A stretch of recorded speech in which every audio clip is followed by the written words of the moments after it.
Tinggal di kertas pun udah paham kayaknya. Udah paham.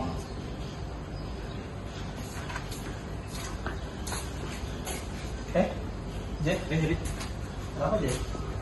Ini cara dia berfungsi nih. Saya kurang paham sih gimana cara dia berfungsi dia punya lingkar ini. Oh, KNX dan PLC. Senangnya nih, mari saya tunjuk.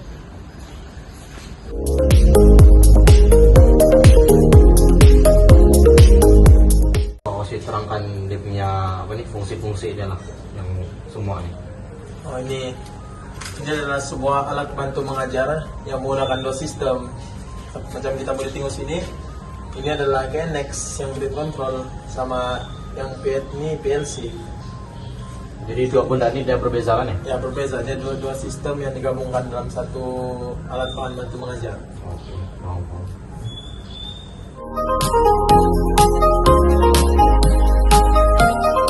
Apa tujuan ini proyek kenapa nih Farid? Oke, tujuan proyek ini kita buat adalah macam kita boleh nampak sini, semua wire yang kita nampak nih dia tidak tertutup. Jadi tujuan utamanya adalah untuk memudahkan orang yang melihat proyek ini memahami cara menyambung kabel untuk setiap komponen gitu.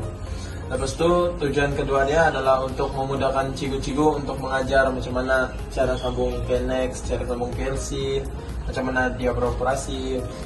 Lepas itu yang terakhir, tujuan proyek ini adalah untuk membuat proyek yang pertama di College Vocational Beaufort berkaitan dengan sistem KNX dan sistem PLC.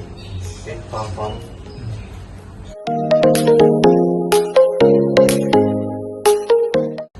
Ini adalah USB interface.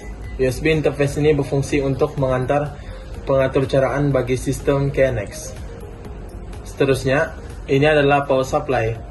Power supply ini berfungsi untuk menukarkan voltan AC kepada voltan DC. Seterusnya, ini pula adalah switch actuator. Ia berfungsi untuk menghidupkan dan mematikan lampu secara otomatis. Ini pula adalah shutter actuator. Ia berfungsi untuk menurunkan dan menaikkan tabir ataupun shutter mengikut keadaan di sekeliling dan cuaca di sekeliling kita. Ini adalah line coupler.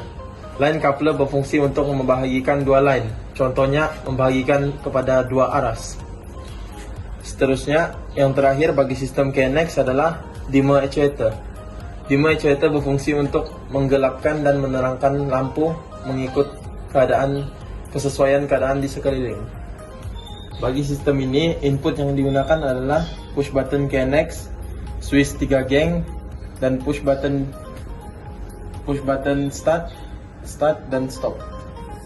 Seterusnya, output yang digunakan adalah lampu dimmer, shutter, kipas exhaust, lampu pandu, dan lampu pedal floor.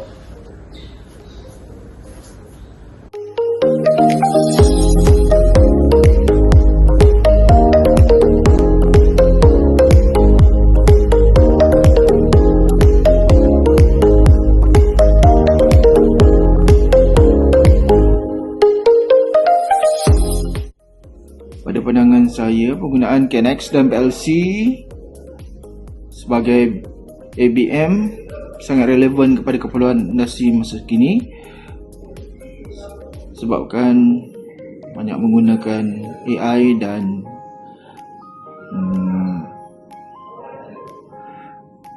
IoT. Samping itu, dia memberi pendedahan sebenar kepada pelajar tentang teknologi otomasi moden dan meningkatkan kebolehpasaran mereka dalam bidang teknikal.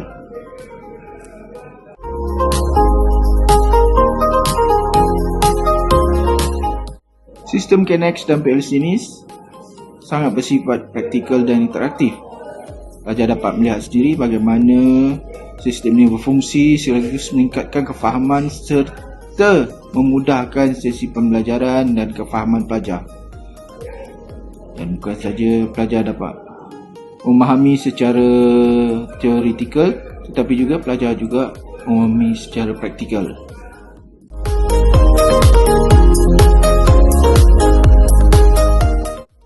Ini kerana Teknologi otomasi seperti KNX dan PLC digunakan secara meluas dalam industri sekarang. Penilaian awal terhadap sistem ini kepada pelajar dapat membina kemahiran teknikal, pemikiran logik dan kesiapsiagaan pelajar untuk menghadapi dunia pekerjaan sebenar.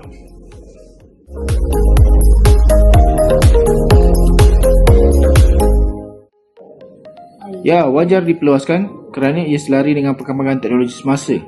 Sistem ini bukan sahaja meningkatkan kualiti pembelajaran, tapi dia juga dapat menyokong pembangunan tenaga kerja yang berkemahiran tinggi dalam bidang otomasi yang sangat diperlukan untuk pekerjaan masa sekarang.